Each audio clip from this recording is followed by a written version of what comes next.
경영이 기묘하며 지혜가 광대하신 하나님. 여러분, 동양세계가 언제 복음을 처음 들었을지 혹시 한번 생각해 보셨습니까? 12사도 중에 아시아, 동양으로 복음을 전하러 간 사람이 있었을까요? 성경에 나와 있진 않지만 사도 도마 있죠. 도마. 의심 많았던 도마. 이분이 인도로 복음을 전하러 갔다라고 합니다. 또 바돌로메가 중국으로 복음을 전하러 갔다라고 해요. 그러니까 어떻게 정확히 있는지는 우리는 모르지만 사도행전에 거기까지 기록하고 있지는 않지만 동양세계도 복음을 2000년 전에 들었을 수 있겠구나. 자, 이런 상황 속에 중국이라는 나라에 최초로 복음이 전파될 때가 언제였을까? 기록 속에 보니까 여러분 예수님 오시는 AD 제로 요때부터 431년쯤 지난 에베소 지역에서 공의회라는 게 열렸습니다. 그 에베소 공의회가 431년에 열렸을 때 네스토리우스라는 사람이 거기에서 이단으로 정죄됩니다. 예수님 안에 예수님의 신성과 인성이 어떻게 존재하는가를 이야기할 때 저 네스토리우스라는 사람은 따로따로 있다 이렇게 얘기를 했어요. 근데 성경에서는 따로따로라기보다는 연합하여 방법은 알지 못하지만 그렇게 계시다 이렇게 받아들였기 때문에 저 네스토리우스가 이 때문에 이단으로 정죄돼요. 그래서 이 사람이 출교당한 후에 어디로 가냐면 중국으로 갑니다.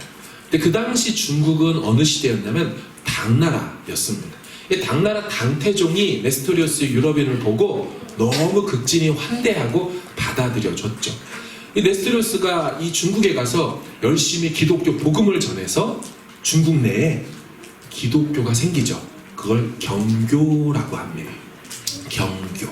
근데 이 경교가 실제로 생겼는지 어떤 정도로 됐는지를 알고 싶어서 있던 터에 이 당나라 시대 638년에 중국에서 경교가 국교가 아니죠. 하나의 종교로 인정이 되고 약 1000년쯤 지나 경교비 하나가 발견이 됩니다. 대진경교 유행 중국비. 탁본인데요. 그 내용을 들여다보니까 저게 사도신경, 삼위일체, 구원, 종말 이런 내용들이 다 담겨 있는 거예요. 중국의 당나라 때 이미 복음이 들어갔구나를 알 수 있게 됐죠. 여기서 드는 의문은 그러면은 당나라 시절에 우리나라는 통일신라 시대였거든요. 당과 통일신라는 매우 문화교육이 활발했던 때입니다. 따라서 문화교육을 하던 터에 혹시 경교가 이 통일신라 시대 때 들어오지는 않았을까라는 궁금증이 생긴 거예요. 그래서 알아봤습니다. 만약에 경교가 통일신라 시대에 들어왔다면 우리 한국의 이 기독교 최초 전례는 1885년이 아니고 약 1100년 정도가 앞으로 확 당겨지는 겁니다. 그러니까 기독교 역사가 1000년이나 당겨진다고? 궁금한데 열심히 알아보던 터 경주 불국사에서 돌십자가가 발견이 됩니다. 저걸 보고 깜짝 놀랐어요. 어떻게 이럴 수가 있지? 그리고 금강산에서 경교비가 또 발견이 됩니다. 그래서 한때 신학계에서 목사님들이랑 다 흥분했어요. 그렇다면 우리 기독교 역사를 1000년을 당겨야 되는 건 아닌가? 그런데 안타깝게도 그걸 당기고 싶은 마음이 너무 컸는지 이제 그만 금강산 경교비는 조작된 걸로 발견이 되었고 밝혀졌고 이 경주 불국사 돌십자가도 그냥 하나의 문양이었지 기독교가 경교가 들어와서 생긴 거라고 보기는 어렵다. 이렇게 돼서 이제 해프닝으로 끝난 적이 있습니다. 자, 그럼 언제 이 조선이라는 나라가 서양에 소개되었을까요? 저번에도 한번 말씀드린 적이 있는데 하멜이라는 사람이 전 세계를 여행을 하지 않습니까? 그 하멜과 그 일행 33명이 일본에 일본으로 가다가 이제 그만 난파되어서 제주도까지 쓸려 내려옵니다. 제주도에 도착해가지고 이 사람이 무려 13년 28일간 조선에서 살게 됩니다. 짧은 기간이 아니죠. 되게 길게 삽니다. 13년 근 한 달을 지내면서 있었던 이야기를 적어놓은 게 하멜의 표류기예요. 그래서 그것이 유럽 사회에 전파되었고 서방 세계에서 센세이션이 일어났죠. 자, 그리고 저게 1600년 되잖아요.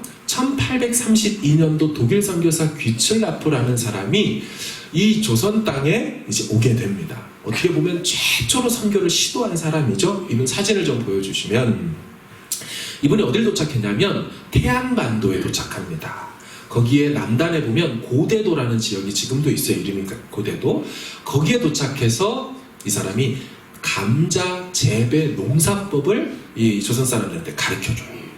그리고 그곳에 야생포도가 있는 걸 보고 야생포도 재배법도 막 전수해 줍니다. 감사하게 느꼈던 조선의 관리들이 친하게 되어져서 저 귀출라프와 조선의 관리들이 같이 주기도문을 번역을 하게 됩니다. 조선말로. 이게 성경 번역의 최초의 모습이 저때 일어나게 된 것이죠. 하지만 조선에 들어오기에는 여전히 형편이 어려웠죠. 한 달 정도만 있고 다시 본국으로 돌아갑니다. 하지만 돌아가서 1년 뒤에 조선에 관련된 책 하나를 쓰고, 그 책이 나중에 로버트 토마스 선교사님이 읽게 되고, 그래서 조선 선교에 대한 마음을 갖게 되는 그런 기폭제가 되게 됩니다. 로버트 토마스 선교사님 많이 들어보셨을 것입니다. 우리 사진을 좀 보여주시면, 이분은 25살에 중국으로 선교를 갔어요. 상하이에서 열심히 복음을 전하는데 막 선교하던 때에 저 아내 캐롤라인이 중국에서 세상을 떠나게 됩니다. 그래서 그의 첫 선교 보고서가 그만 아내의 사망 보고서가 되어버렸습니다. 이렇게 적었죠. 내가 영국을 떠날 때에는 여기서 처음 쓰는 편지가 이런 것이 될 줄은 몰랐습니다. 내 사랑하는 아내 캐롤라인이 지난달 24일에 세상을 떠나고 말했습니다. 더는 글을 써 내려가지 못하겠습니다. 이렇게 아내를 떠나보내고 중국에 남아있던 어느 날 조선에서 넘어온 천주교 신자 하나를 만나고 그에게 한문 성경을 전해주면서 아내 사망 이후 다시 마음을 다잡아갈 때, 그럼 내가 중국이 아니라 조선에 가서 복음을 전하고 싶다 라고 마음을 먹죠. 저 토마스 선교사님이 그래서 그 이름도 유명한 제너럴 셔먼 호라는 상선에 타서 1866년도에 이제 입국을 시도하지요. 하지만 대포가 달려있는 그런 무장한 상선을 조선이 맞아들일 리가 없잖아요. 결국 전쟁이 그곳에서 일어나게 되고 양각도에서 좌초하여서 몇 명만 살아서 내려오지만, 내리자마자 조선의 관리들과 병졸들이 하나하나 참수, 목을 치게 됩니다.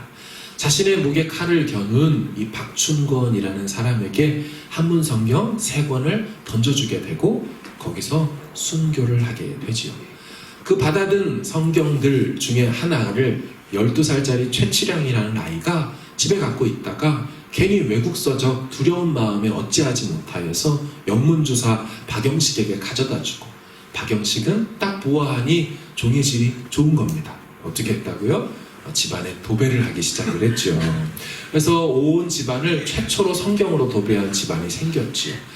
하루는 이렇게 보고 하루는 저렇게 보고, 누워도 뒤집어도 다 성경이에요. 한문 성경. 그래서 이 사람이 궁금해서 읽기 시작하다가 그만 복음을 듣게 되고 예수님을 받아들이게 됩니다.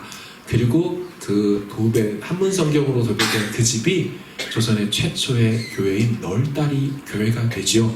후에 그 널다리 교회는 1907년도 평양 대붕 운동의 산실이었던 장대현 교회가 그 널다리 교회에서부터 시작을 하게 되었죠. 참 하나님의 경영이 기묘하지요. 제너럴 셔먼호를 타고 그렇게 왔던 토마스 선교사님이 제 복음도 전해보지 못하고 돌아가셨지만 그것이 쭉 이어져서 나중에 1909년도가 되면 100만인 구령운동이라고 해서 100만 명에게 복음을 전하여 100만 영혼을 주 앞에 올리자 이런 일들로 일어나고, 날 연보라고 해서 헌금을 연보라고 했던 그것을 넘어서서 하루하루 나를 주님 앞에 연보로 헌금으로 드리자, 그렇게 삶을 살아가는 일들이 마구마구 일어나게 된 것들은 여기서부터 이렇게 출발된 것입니다. 그리고 또 시간이 지납니다. 1873년도 민비에 의해서 흥성대원군이 권자에서 물러나게 됩니다. 그러고 나서 3년이 지나자 강화도 조약이 체결돼서 일본에 의해서 불평등한 조약이 체결됩니다. 나라가 이제 일본에 의해서 먹히게 되는 그런 상황 가운데 국내 분위기는 세계파로 나눠지게 됩니다. 첫 번째는 위정척사파라고 해서 전통과 우리의 것을 고수하자, 그게 살 길이다 하는 파였어요. 개항 안 돼. 열리는 거 안 돼. 기독교 오랑캐 종교야. 받아들일 수가 없어. 두 번째 파가 있죠. 동도서기파입니다. 이 동도서기파는 중도적 입장이었어요. 그래서 중국식 개화 정책을 받아들여서 우리도 점진적으로 문호를 열자. 근데 이렇게 점진적으로 중간쯤 하자고 하니까 이 위정척사파 입장에서는 급진 개혁파처럼 보이고, 급진 개혁파 쪽에서 볼 때는 이 완전히 수구파 위정척사파로 보여서 실패하게 되죠. 마지막 세 번째가 개화파입니다. 일본식 개화 모델로 일본처럼 확실하게 문을 다 열어서 미국이 일본을 개항해가지고 일본이 잘 살게 된 거 아닙니까? 하면서 김옥균, 박영효, 서재필 이 세 명이 주도해서 드디어 이제 그 개화를 시작하지요. 하지만 이분들이 갑신정변이라는 쿠데타를 일으켜봤어도 결국 3일 천하로 끝나게 됩니다. 결국 수세에 물린 저분들이 일본으로 도망을 가요. 일본 땅에 딱 도착해서 보니까 박용효가 볼 때 왜 일본이 잘 살게 됐는지를 비로소 알게 됩니다. 이제 박용효가 어떻게 하냐면 고종 황제에게 상소를 일본 땅에서 보냅니다. 내용인즉슨 일본을 보니 기독교를 받아들여서 부강해졌습니다. 따라서 조선의 살 길은 기독교를 받아들이는 겁니다. 여러분, 하나님의 섭리죠. 왜냐하면 이 사람은 유교 시대임에도 불구하고 철저한 불교 신자였어요. 근데 불교 신자가 나라 살 길이 불교가 아니라, 불심이 아니라, 미륵이 아니라 바로 복음이라고 막 돌아다니며 그 사람이 일본에 온 선교사님을 붙들고 조선으로 가달라고 선교 동원 사역에 쓰임받게 됩니다. 하나님의 섭리죠. 어떻게 그럴 수가 있습니까? 갑신정변 때요, 명성황후의 왕후의 조카가 있습니다. 민영익이라는 사람이 칼을 맞습니다.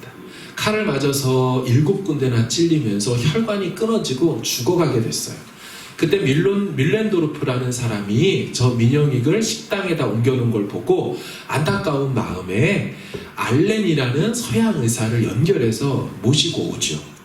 이 서양 의사 알렌이 딱 쳐다보니까 혈관이 끊어졌는데 14명이나 되는 그 동양의학 한의사들이 와가지고 침을 놓거나 뜸을 뜨니까 안 되잖아요. 그래서 결국 알렌이 명주실을 가지고 혈관을 연결시켜 줍니다. 그리고 나서 3개월 동안 극진히 보살핀 결과 기적적으로 이 명성황후의 조카 민영익이 살아나게 됐어요. 죽었다가 살아난 이 민영익 입장에서는 이런 사람이 없잖아요. 그래서 이 사람이 이 알렌이라는 저 사람에게 현금으로 10만 양을 하사합니다. 나 살려줘서 고맙다고. 그리고 고종 황제에게 요청을 하여서 정이품 벼슬을 하사합니다. 그래서 벼슬아치가 되는 거죠. 이 일을 겪었던 민영익이 이렇게 고백을 했습니다. 알렌에게, 당신은 미국에서 온 것이 아니라 이 사건을 위해 하늘에서 내려오셨습니다. 아주 세속적인 갑신정변 사건 속에 일어난 자객에 의해서 당한 일이 오히려 그 사람의 입술에 하늘에서 보낸 분이라고 그렇게 인정하며 그 사람을 세우죠. 결국 알렌이 이와 같은 서양 의술을 계속 펼칠 수 있도록 민영익이 고종을 설득해요. 그래서 최초의 서양식 병원, 침대 베드 40개가 깔려있는 최초의 서양식 병원을 열지요. 제중원입니다. 광해원입니다. 저 광해원이라는 것이 이름이 은혜를 널리피다, 널리펴 알리다 이런 뜻이에요. 그렇게 해서 광해원을 만들게 되죠. 그리고 알렌은요, 그 고종 황제의 왕의 주치가 됩니다. 그리고 명성왕후도 여자 의사, 선교사님을 섭외해서 명성왕후의 주치로 두지요. 그러니까 황제와 여왕에게 다 선교사님이 다 붙어요. 그리고 이 명성왕후의 주치 여자 선교사님은 나중에 언더우드 선교사님과 결혼을 하게 되지요. 어쨌든 이 광해원은 후에 들어온 언더우드와 아펜젤러 선교사님 사역의 선교적 거점으로 귀하게 쓰임 맞죠? 나중에 저게 이제 재중원이 되는 거고. 여러분, 하나님의 경영이 어떠합니까? 정말 세속적이고 정말 세상 나라가 망해가고 막 문호를 열자 막자 이런 때에 내란이 일어나고 쿠데타가 일어나는데 하나님이 그 시간들을 통하여서 선교 의료 병원을 만들어내시고 선교사님들의 지위를 높여주시면서 그렇게 낮은 지역 사람에서부터 왕, 황제까지 다 선교사들이 만날 수 있도록 길을 열어주셨어요. 그래서 로마서 8장 28절 말씀은 항상 진리죠. 같이 읽어보겠습니다. 시작. 우리가 알거니와 하나님을 사랑하는 자 곧 그의 뜻대로 부르심을 입은 자들에게는 모든 것이 합력하여 선을 이루느니라. 아멘. 저기 주어가 누구라 그랬습니까? 내가 합력하여 선을 이루는 게 아닙니다. 하나님이라는 주어가 생략되어 있습니다. 한글 성경에는 안 보여요. 그런 자들에게는 하나님이 그들에게 일어나는 모든 일들을 통하여 합력하여 선을 이루어내시느니라가 원래 저 구절에 생략된 주어입니다. 원문에는 있습니다.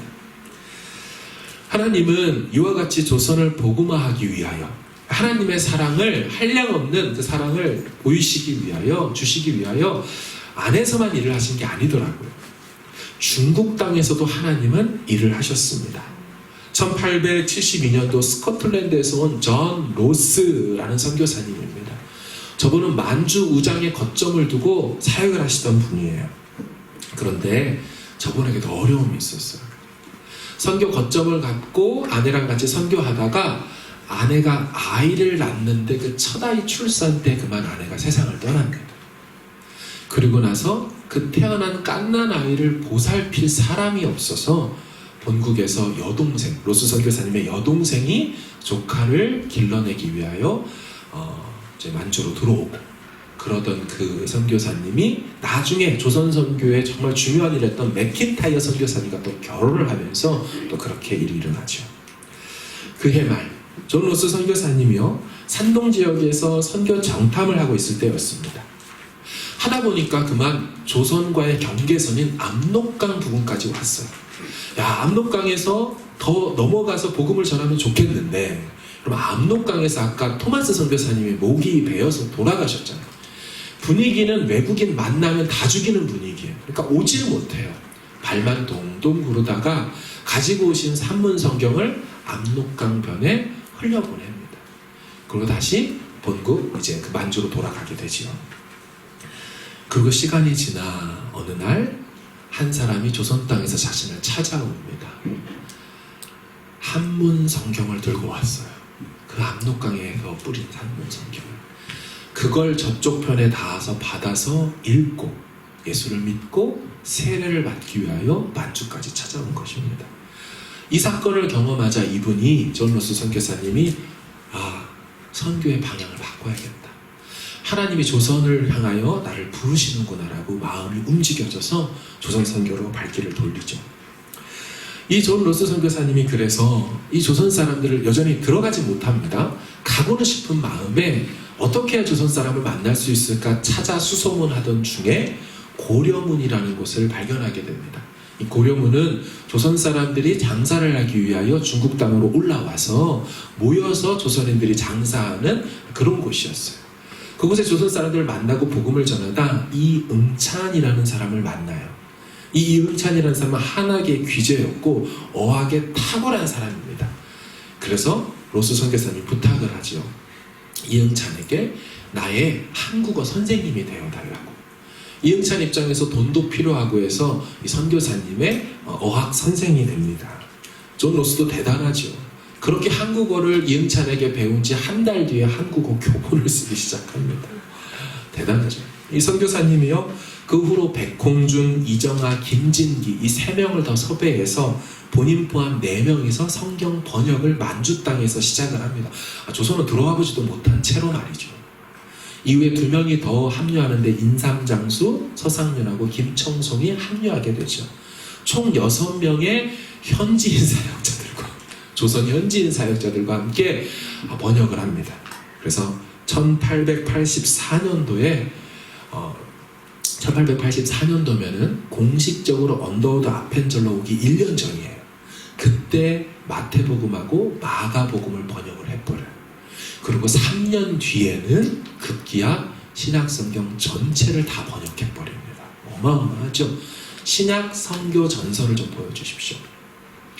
잘 보시면 이 로스 선교사님이 번역한 거예요. 예수 강생 1887년 강생. 예수님이 이 땅에 내려와 태어난 날, 내릴강 날생. 내려오셔서 태어난 날로부터 1887년도에 신약을 완역을 한 겁니다. 광셔라고 되어 있는 건 그 당시에 중국 문호, 연호와 같이 썼어요. 나라의 그 시간들을, 연도를. 이제 그래서 광서 13년이고 경성 문광서원에서 출판하였다. 저렇게 출판된 저 성경이 나중에 언더우드와 아펜젤러 선교사님이 문이 열려 인천 제물포 땅에 딱 들어왔을 때 저 성경 가지고 귀하게 사역으로 쓰시게 됩니다. 전우수 선교사님은 본인은 들어오지는 못했지만 만주 땅에서 고려문에서 열심히 복음을 전해서 문이 열리기도 전에 이미 만주에 1,000명의 신자들이 생겨요. 그 중에 600여 명이 세례를 받습니다. 이들이 나중에 문이 열리자마자, 그리고 이들은 들어올 수 있으니까 자기 지역 고향으로 가서 국토의 거점 혈맹마다 찾아가 교회를 개척하고 복음을 전하면서 현지 사역자로 마구마구 일을 하며 선교사님 오시기 전부터 복음 전하는 일들이 일어난 것이죠. 자, 그럼 국내와 중국에서만 이 일을 하나님 행하셨을까요? 아니요. 일본 땅에서도 하나님은 일을 행하셨습니다. 많이 일본 선교에 대해서 많이 들어보신 분일 텐데요. 이수정이라는 분입니다. 이수정이라는 분은 이모군란 때 민비의 생명을 구해주게 됩니다. 민비를 거름으로 위장을 시켜가지고 피신시켜서 살려내요. 그러자 그 공로가 인정이 되어서 민비 입장에서 자신의 조카였던 아까 나왔던 민영이, 이 사람을 일본으로 보내거든요. 일본 가서 배워오라고. 그때 일본으로 보낼 때 민영이 조카의 개인 수행원으로 이수정을 딸려서 보내줍니다. 자, 일본에 도착한 이수정 입장에선 조선을 살릴 수 있는 방법이 계속 궁금한 거예요. 그래서 보니까 와, 일본의 농법이 조선의 농사법보다 50년이나 앞서갔다는 사실을 알게 돼요. 야, 배를 굶지 않고 살려면 이거 배워야지 조선을 살릴 수 있겠다. 이 마음 때문에 일본 농학자인 쯔다센 박사를 만나게 됩니다. 쯔다센 박사에게 농법을 배우는데 그 시간을 통하여 이 박사님의 인품에 완전히 매료됩니다. 뭐 이런 사람이 다 있어 하는 마음으로 마음이 움직였는데 이분은 감리교 신자였습니다. 그래서 이분에게 드디어 복음을 듣게 되고 예수님을 영접하게 되지요. 그리고 일본에 있던 조지 낙스 선교사님에게 세례를 받아 완전히 이수정이 변하게 되지요. 이 이수정이 얼마나 귀하게 쓰임 받았냐면요, 예수를 믿고 난 다음 일본에서 간증 집회를 하러 다닙니다. 자신이 어떻게 조선에서 일본으로 왔고 그 기간 동안 하나님은 어떤 일을 보여주셨고 일본 땅에서 내가 만난 하나님은 누구고 막 간증 집회를 하러 다닐 뿐만 아니라 일본에 오신 선교사님들을 만나면 선교 동원가가 되어서 조선을 살릴 수 있는 길은 농사법이 아니고 조선에 복음하라고, 복음이 들어가야 저 나라가 산다고 선교를 동원합니다. 이 사람이 여기서 그치지 않아요? 일본에서 영어를 배웁니다. 영어를 배워서 배운 영어를 가지고 미국 선교국에 편지를 보냅니다. 영어로. 조선의 선교사를 보내달라. 조선의 선교사를 보내달라고. 그렇게 해서 미국에서 그 편지를 받아서 마음이 부리집혀진 선교사님들이 들어오게 되는 것이죠. 근데 이 편지를 보낼 때 이수정의 이 마음 자세를 좀 보십시오. 이가 이렇게 썼습니다. 여러분들이 우리에게 복음을 전하지 않으신다면 하나님은 다른 민족을 들어 우리에게 보내주실 것입니다. 이 마음이 구걸하듯이 비굴하게 제발 사람 보내달라고 하지 않아요. 초신자임에도 불구하고 하나님의 섭리, 하나님의 우리 조선인들을 향한 하나님의 그 확신한 계획, 그 사랑, 그거 안에서 당당하게 요청했다는 것이죠. 이수정은 농업기술은 온데간데 없고 자신을 만나러 온 동생, 일본까지 와서 만나러 온 동생에게 복음을 전하고 그 일본 땅 요코하마에서 마가복음을 스스로 번역하게 되죠. 그러던 어느 날 일본 요코하마 땅에 한 분이 도착하죠. 그분이 언더우드 선교사님이셨어요. 언더우드 선교사가 한국에 들어오기 전에 일본에서 이수정을 만나 한국말을 2달간 배웁니다. 그리고 이수정이 번역한 마가복음을 들고 재물포함으로 1885년 4월 5일 부활주일 아침에 최초의 공식 선교사로서 입국하게 되는데 이수정이 귀하게 사용되는 것입니다. 여러분, 한국 기독교 초기 역사를, 선교 역사를 보면 특징이 3가지가 있어요. 다른 선교 역사에서 볼 수 없는 3가지 특징. 첫 번째는 성경을 번역해서 시작했다는 거예요. 그러니까 보통은 선교사들이 어떻게 됩니까? 들어가서 말을 배워서, 우리 말레이시아 사역하는 이상민 그 선교사님도 세마이 부족어를 본인이 가서 배우고 만국 공통어, 만국 발음 기호로 언어로 만들어주고, 그래서 지금 기도 제목이 뭐냐면 이거를 이제 구글 스토어, 플레이 스토어에다가 올리는 거예요. 사전을, 얘네들 언어의 사전을. 그걸 보급시켜서 이 사람들이 그 언어로 자기 말은 있지만 언어가 없는 걸 배워서 이 언어로 번역된 성경을 손에 쥐어주면 믿음이 자라가게 하는 일. 이게 보통 수순인데 조선 선교는 그게 거꾸로 됐어요. 이미 만주와 일본에서 성경 번역이 되어져 버린 다음에 들어오게 됐습니다. 두 번째는 한국인들, 조선인들 스스로 복음을 전했어요. 아까 말씀드린 대로 만주에서 이미 1000명의 신앙 공동체가 준비됐어요. 현지 사역자들이. 그리고 일본에서도 그렇게 준비가 되고. 세 번째, 하나님의 깊은 개입과 섭리의 역사예요. 그럼 어떻게 불교 신자인 김옥균이 나서서 조선 살리는 길은 기독교를 받아들이니라고 막 주창하고 다니냐고요. 지극히 세속적인 이모군란 사건 때문에 이수정이 일본에 가서 언더우드 선교사님의 오실 길을 예비하지 않나, 미국에 편지를 보내지 않나, 일본에 있던 선교사님들을 막 한국으로 선교 방향 틀도록 도와주질 않나. 있을 수가 없는 일들이 마구 일어났죠. 중국 선교하러 갔던 존 로스가 완전히 조선 선교로 마음을 바꾸면서 성경 번역에 어마어마하게 헌신되는 일들은 하나님께서 하신 거라고 밖에 설명할 수가 없는 것이죠. 이 말씀을 제가 왜 드릴까요, 여러분? 왜 옛날 고려짝 이야기를 드릴까요? 135년 전 이야기를 제가 왜 하고 있을까요? 이 이야기가 우리와 무관한 이야기고 이 역사 속에 일하신 하나님이 다른 하나님이 아니잖아요. 그분 역시나 우리의 동일한 하나님이고 135년이 뭡니까? 모세시대, 창세기 시대, 출애굽기 시대로 가면 지금부터 3400년, 3500년 전 그 옛날 이야기를 우리가 성경과 오늘도 변함없는 진리로 받고 있잖아요. 그래서 이 기독교 역사 이야기를 나누면서 하나님, 그렇다면 과거와 더 대과거에서 일하셨던 하나님이 오늘도 동일하게 현재적으로 역사하실 것이라면 제가 어떻게 하나님을 대하고 누구시라고 제가 고백해야 될까요를 점검하고 싶어서 선교주일에 이 말씀을 같이 나누는 것이죠. 선교사님들의 실상은 만만치가 않았습니다. 당시 한번 135년 전 조선을 생각해 보세요. 진흙으로 지어진 집에 살아야 했어요. 그리고 방충망이 없어요. 파리, 모기, 온갖 해충들이 다 들어옵니다. 천연두, 이질, 장티푸스, 온갖 풍토병의 위험을 다 받죠. 당시 천연두는 치명적인 질병이었고 천연두보다 더 강력한 콜레라 같은 경우는 1866년이죠. 아시아의 진성 콜레라가 이미 그때 팬데믹이라는 단어가 존재했습니다. 세상 역사 속에서. 콜레라로 해서 어마어마하게 죽어나가고 있었죠. 서울 근교 지역에서 하루에 1000명이 죽은 날이 있습니다. 하루에 1000명. 그때 대한민국 전체의 조선의 인구가 1200에서 1300만이에요. 하루에 1000명씩 죽는다고 할 때 계산해보면 120일, 4달 만에 다 죽어나가는 거예요.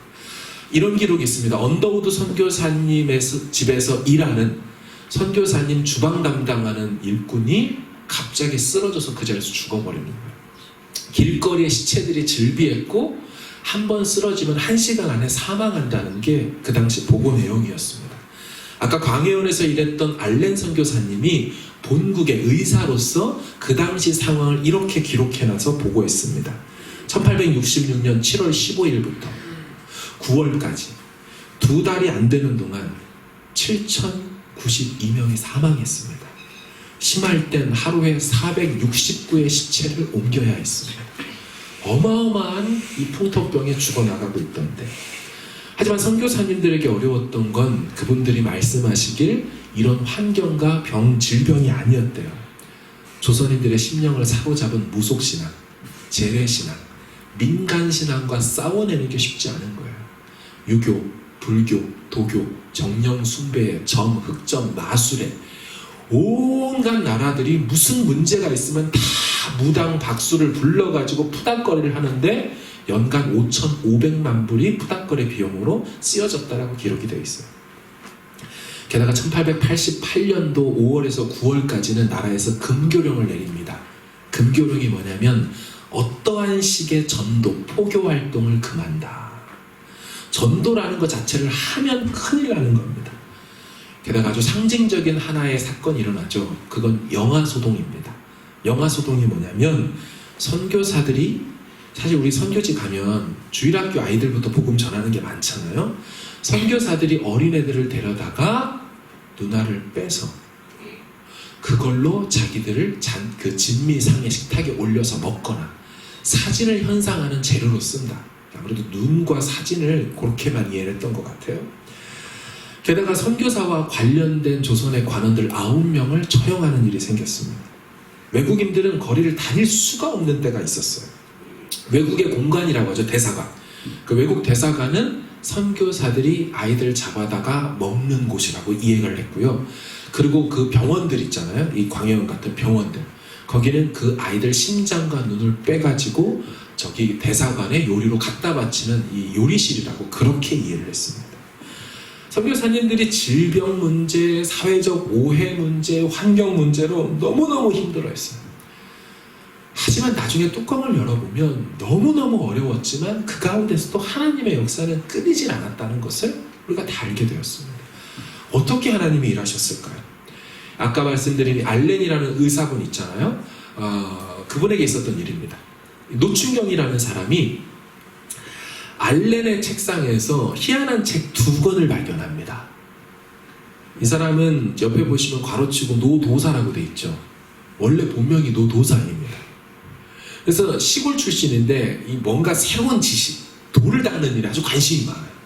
근데 외국인 사람의 병원에 왔더니 희한한 책 2권이 있어가지고 몰래 그것을 훔쳐가지고 자기 어떤 지식을 얻기 위하여 가지고 갔는데 이 마태복음하고 누가복음을 가져간 거예요. 집에 가가지고 막 그거를 탐독하다가 그만 그 밤에 예수를 믿게 되어버렸어요. 당시 상황을 알레 선교사님이 이렇게 기록합니다.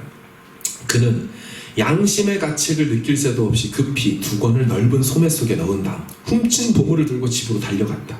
몰래 먹는 떡이 맛이 있듯이 우리의 이 친구는 희열을 느끼며 앉아서 금지된 문호를 독파했다. 그는 이 책의 놀라운 매력에 사로잡혔다. 그것은 편견에 사로잡힌 그의 마음에도 그저 아름다운 것이 아니라 진리로 받아들여졌다. 그는 밤새 그 책을 읽었고 아침에는 그것이 진실로 하나님의 말씀이라고 완전히 확신하게 되었으며 하나님을 위해서라면 기꺼이 목숨을 바치겠다고 결심하게 되었다. 노춘경이 후에 알렌에게 자백한 내용을 알렌 선교사님이 쓴 겁니다. 알렌이 기쁜 마음으로 이 사실을 언더우드 선교사님에게 알렸고 언더우드 선교사님이 와서 그에게 세례를 주지요. 원래 본명이었던 노도사라는 이름을 춘경으로 바꾸죠. 왜냐하면 이 사람이 서울에서 최초로 세례를 받은 사람이 되었기 때문입니다. 춘경, 봉춘, 서울경. 서울에 봄이 온 것이라는 거죠. 그리스도의 계절을 받다.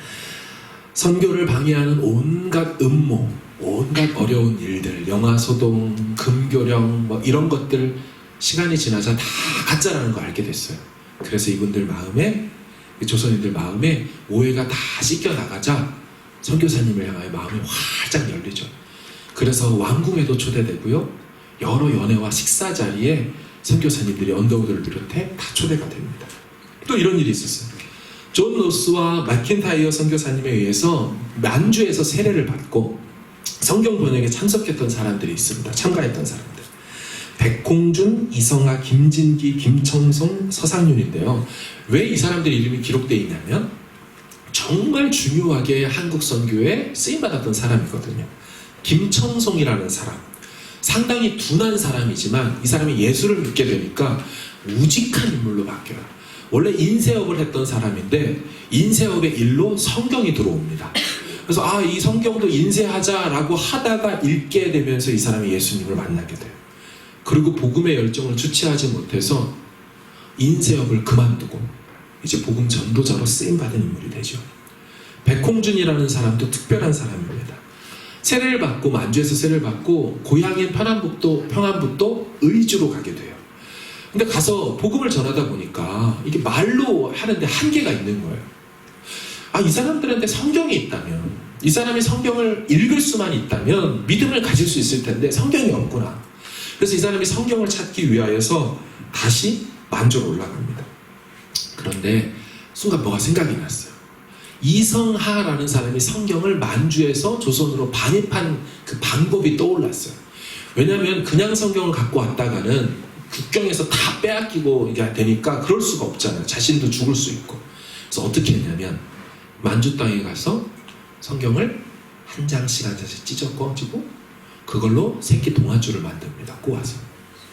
그래서 그 줄을 가지고 헌책을 등에 메고 보찜을 만들어서 그 줄로 가지고 성경으로 갖고 들어옵니다. 헌책은 다 버리고 꼬았던 동아줄을 다시 핍니다. 하나하나 재본해서 성경책을 만들어 그걸로 나눠주고 그걸로 복음을 전해요. 하지만 이 일을 하다가 외국인과 내통하던 것이 발각이 되어 감옥에 간 지 2년 만에 옥중에서 돌아가시죠. 백홍준 조선 기독교인 중에 최초 순교자로 기록됩니다. 서상윤이라는 분. 이분은 동생 서경조와 함께 홍삼 장수를 했습니다. 그래서 만주에 가서 홍삼을 팔던 중 그만 장티푸스에 걸려요. 막 설사하고 죽게 될 것 같자 만주 땅에 있는 선교 병원에 찾아가죠. 거기서 나음을 입고 당연히 복음도 듣게 되고 이 사람이 예수님을 받아들입니다. 그래서 그곳에 있었던 존 로스 선교사님을 만나서 성경 번역의 1등 공신으로 쓰임받죠. 후에 조선에 입국해서 복음을 전하다가 그만 쪽복음이 발각이 됩니다. 투옥이 됐어요. 감옥에 갔어요. 그런데 참 감사하죠. 이 서상윤의 먼 친척이 이 감옥에 간수로 있다는 걸 알게 됐어요. 그래서 간수의 도움을 받아서 다시 탈출에 성공하고 고향 우주 땅에 와요. 근데 역시나 아까 그분처럼 우주 땅에 왔는데 말로 복음 전하는 게 너무 힘든 거예요. 어떻게 해야 이 성경으로 복음을 전할 수 있을까? 이분이 그래서 만주에 계신 존 로스 선교사님에게 성경 6,000권을 보내달라고 합니다. 여러분 지금 한 권을 갖고 오는 게 좀 만만치 않은데 이 사람이 6,000권을 요청을 해요. 존 로스 선교사님이 어떻게 했을까요? 중국 심양에서 인천 제물포로 성경 6,000권을 수취인 없이 탁송시켜버립니다. 누구한테 오는지 모르고 그냥 막 보내버려요. 믿음으로 보내버려요. 어떻게 됐을까요? 인천 해관에서 발각이 됩니다. 압수당해요. 담당자가 밀렌도르프였고요. 이 사람은 독일 사람이면서 유태인입니다. 당연히 유대인 입장에서는 이 기독교를 싫어하기 때문에 다 성경을 압수하고 도대체 이거 누가 보냈고 누구를 향하여 오는지를 조사하고 색출 작업을 시작합니다. 6,000권의 행방을 찾아라. 그렇게 시간이 흘러갈 때 만주에 있던 존 로스 선교사님이 한 분에게 편지를 보내요. 그분이 누구냐면 밀렌도르프의 아내입니다. 아내가 독실한 기독교 신자였어요. 그것을 6,000권의 성경을 의주에 있는 서상윤에게 보내줘라. 누군지도 몰랐지만 그때 알게 됐죠. 이 밀렌도르프의 아내가 기도하면서 남편의 마음에 대고 말을 하죠. 남편의 마음이 녹아져 내립니다. 그래서 6,000권의 모든 압수 처분을 면제하고 서상윤에게 보내줄 뿐만 아니라 이 사건이 더 커지지 않도록 무마시켜 줍니다. 하나님의 성령의 역사, 하나님께서 이 땅에 복음을 들여오는 역사는 기가 막히게 나중에 보니 이렇게 드러나더라는 거예요. 서상윤의 동생인 서경조, 이 사람은 아까 지금 6,000건 받고 했던 그 사람의 동생은 평양신학교 최초의 졸업생 7명 중에 1명으로 목사님이 되어지죠. 마지막으로 한 분을 소개하고 마치길 원해요. 한국 근대선교의 아버지인 언더우드 선교사님입니다. 한국 이름 원요한이지요. 이분의 아버지가 대단해요. 화학자입니다. 발명가예요. 75번이나 써도 상하지 않는 먹지를 이분의 아버지가 개발을 했어요. 그리고 위조가 불가능한 안전한 수표 체크를 이분의 아버지가 개발을 하고 타이프라이터 개량도 이분의 아버지가 했습니다. 언더우드의 할아버지는 런던 선교협의회 회장을 역임했던 분입니다. 그러니까 남다르게 자랐죠. 언더우드와 그 형제가 어린 시절에 10대 때 학교에 들어갔어요. 학교 기숙사에서 생활을 하는데 가자마자 이 아이들이 했던 행동이 뭐냐, 그 밤에 기도하고 잠을 자는 일이에요. 딱 벌써 행동이 다르니까 그곳 학교에 있었던 영국 아이들과 프랑스 아이들 중에 이 프랑스가 그 시절에 무신론이 대단했거든요. 아주 세속주의가 팽배했어요. 그래서 이 프랑스 아이들이 기도하는 얘네들을 조롱하고 조수하며 신발 던지고 책 던지고 막 그래요. 근데 영국 아이들은 아무도 도와주질 않아요. 그래도 언더우드 형제 둘이서 늘 자면서 기도하고 자고 그렇게 경건하게 생활을 하던 어느 때 드디어 기숙사 아이들의 마음이 바뀌죠. 영국 아이들이 기도하고 나중에 프랑스 아이들까지 기숙사 방에서 함께 기도하면서 그런 어린 시절을 보냈어요. 언더우드 선교사님은 성격이 좀 특별했다고 해요. 그래서 더 쓰셨던 것도 같아요. 뭐 한 번 일을 시작하면 끝장을 보는 성격이랍니다.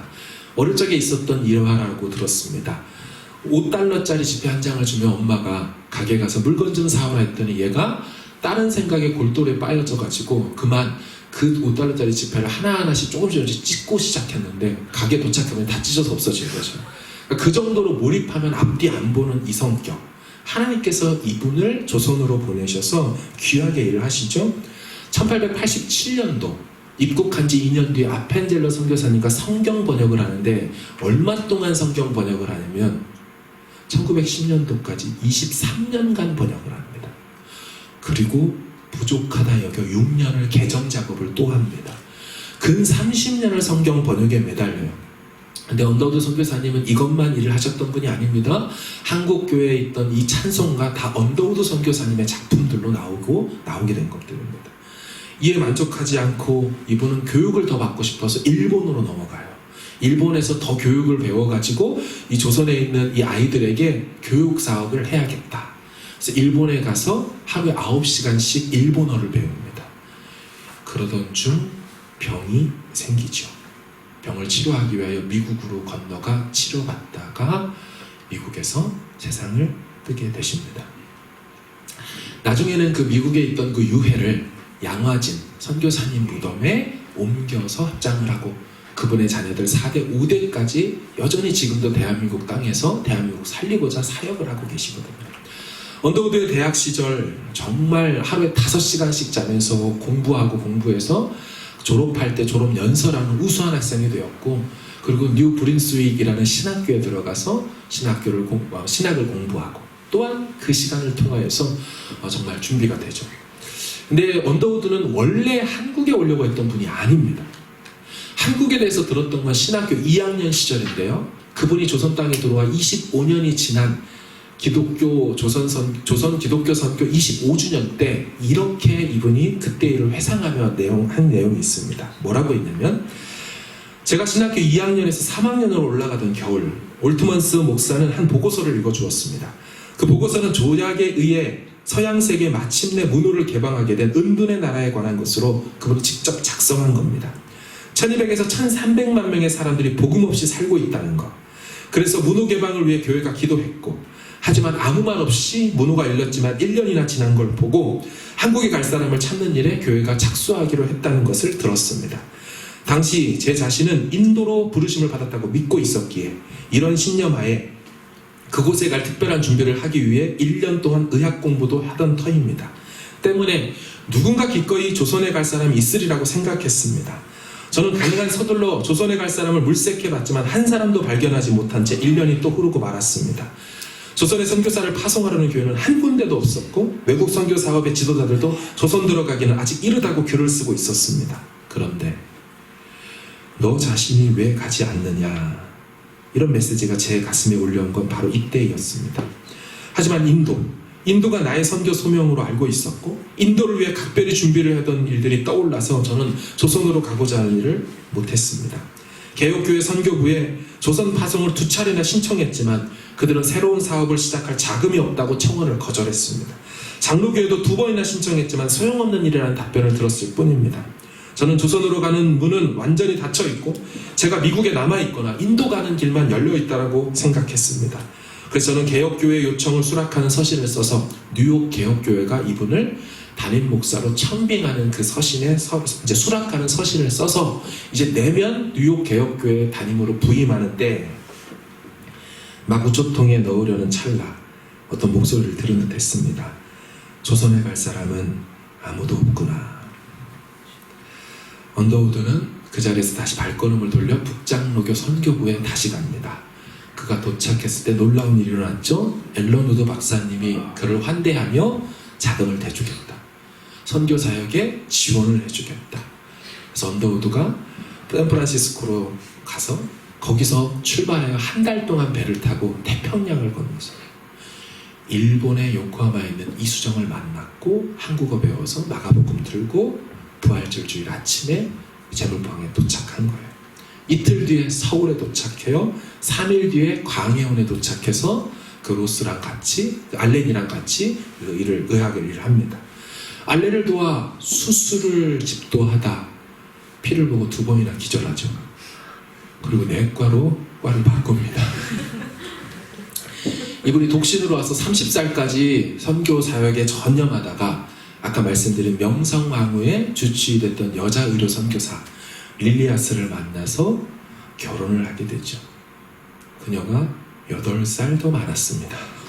38살 된 그녀와 30살 된 언더우드가 결혼을 해서 그 후로 많은 자손들을 낳아서 조선 땅 복음에 귀하게 쓰임받죠. 이분들이 특별하지요. 선교사들끼리 선교지에서 만나서 결혼을 했으니 당연히 신혼여행은 전도여행이 되었습니다.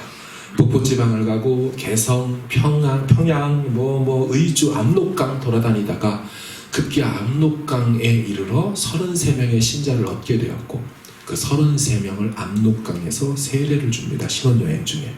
이게 이른바 일명 한국의 요단강 세례 사건이라고 초기에 불리웠던 사건입니다. 언더우드는 교육사역에 마음이 있었다 그랬어요. 사실 언더우드 선교사님은 성경 번역보다 찬송가까지 교육까지 YMCA도 이분이 만든단 말이에요. 연세대학교도 이분이 만든단 말이에요. 모든 일을 다 하는데 이분이 한 아이를 만나요. 어느 집에 가봤더니 다 무너지게 생긴 그 집에 애가 울고 있는데 꼬마애가 배가 너무 고파서 먹을 게 없어갖고 그 초가집에 붙어있던 벽지를 뜯어서 입에 먹고 있는 아이를 본 거예요. 마음이 얼마나 안 좋습니까? 그 아이를 데려다가 가르치죠. 고아원에서 가르치고 양육하고. 이분이 김규식 선생님이 돼요. 독일 독립운동가이고 나중에 입법의원 원장을 지내고 이분이 라틴어, 헬라어, 영어 다 섭렵하는 민족의 지도자로 귀하게 쓰임받죠.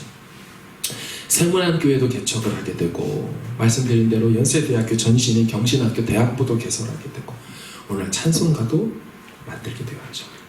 그런 말씀을 정리하면서 여러분은 우리 하나님이 어떤 분이라고 생각하십니까? 경영에 기묘하고 지혜가 광대하신 하나님. 정말 나라가 망해가는 상황 속에서도 하나님은 나라를 망하게 한 것이 아니라 새로운 기독교 국가처럼 마치 하나님의 백성, 하나님의 나라처럼 당신들을 이루셨어요. 지난주 엊그제 금요일 밤 11시 55분에 오클랜드 공항에서 비행기가 출발을 했죠. 그 비행기에 제가 아는 우리 교회와 관련된 3분의 가정이 탔습니다. 그 중에 한 가정과 식사를 했더랬죠. 떠나시기 전 지난주 월요일에 같이 식사를 할 때 그 가정이 어떻게 예수님 믿게 됐는지 이야기를 들었습니다. 뉴질랜드에 17년 전에 왔어요. 17년 전에 와서 이 뉴질랜드 땅에 와서도 불교 사원을 쫓아다녔습니다. 사찰을. 집에서 108배를 할 정도로 어린 시절 7살, 10살 때부터. 근데 어느 날 한 집사님이 자신을 불렀어요. 맛있는 거 사주겠다고. 그리고 사실은 교회로 데리고 갔습니다. 제가 물었어요. 교회에서 식사가 있었습니까? 안 주더라고요. 그리고 가보니 집회였어요. 아주 옛날에 라준성 목사님이 오셨던 집회였대요. 그 이름도 잊지 않는데요. 그분을 기억한다고. 뒤에서 세 식구가 쭉 팔짱 끼고 이게 뭐야. 완전 불교 신자한테 이상한 집회 와가지고 막 불 꺼놓고 기도하니까 환장하겠다는 거예요. 이게 뭐냐. 시간이 지나는데 이분 눈에서 눈물이 나기 시작했다. 이게 뭐지? 왜 내 눈에서 눈물이 나지? 영혼이 반응하는 거예요. 여러분, 영혼이 반응하면 방법이 없는 거예요. 육신이 반응하는 게 아니라 영혼이 새로 태어나고 영혼이 오랜 갈망 속에 공허 속에 있다가 하나님을 만나게 되니까 움직여버리니까 몸이 그제서 눈물로 반응하는 거예요. 억지로 끌려가서 다단계 끌려간 것처럼 속아서 갔는데 그렇게 한 집회를 3일까지 다 참석하더라는 거예요. 자기네 집 식구들이. 그리고 이 가정이 완전히 예수를 믿게 돼요. 그리고 살던 어느 날 큰 사고를 당하게 됩니다. 큰 사고를 당해서 이제 차는 완전히 폐차되었고 희한한 건 안 다쳤다는 거예요. 그래도 모른다. 엄마 병원에 가서 좀 한번 확인도 해보라고 한국 가서. 그래서 그 교통사고 때문에 병원에 한국에 갔다가 한국에서 기본적인 진료하다 직장암이라는 걸 촉이라는 걸 발견을 해요. 그리고 수술을 받고 17년, 15년이 지난 지금 완치되어서 지내면서 사실 그 식사 자리가 뉴질랜드에 점수 다 만들어가지고 EY 내기만 하면 이제 영주권 들어가는 과거에 뉴질랜드에 살았던 그래서 다시 들어와서 하는 게 아무 문제가 없었던 그 상황 속에 EY가 다치면서 돌아가는 걸음 속에 하나님이 과거에 우리 가정에게 행하셨던 일들을 보아하니 하나도 이 걸음이 두렵지 않고 걱정이 안 된다고 하나님의 뜻 안에서 하나님이 열어주시면 다시 오실 거라고 하면서 7년 다닌 모든 직장 모든 한국에 있는 것들 싹 다 정리하고 통으로 그냥 다 와서 워홀로 와서 그렇게 시작해서 진짜 될 거라고 봤다가 돌아가면서도 그 고백을 하며 가는 걸 보았습니다. 사랑하는 여러분, 우리 각자의 형편은 다 달라요. 어느 가정은 매출이 20%, 어느 가정은 매출이 50%, 어느 가정은 다음 달, 다음 스텝이 보이지 않고 취업이 안 되는 가정까지 다양해요. 이 아이가 열려야지 준비가 됐지만 내기를 기다리고 있는 가정까지 다양해요. 하지만 하나님 영원토록 동일하신 줄로 믿습니다. 하나님께서 우리의 삶을 여전히 인자한 눈으로 바라보시는 줄로 믿습니다. 이 하나님 바라보고 이번 한 주간 믿음으로 승리하는 저와 여러분 되어지길 주의 이름으로 축원합니다.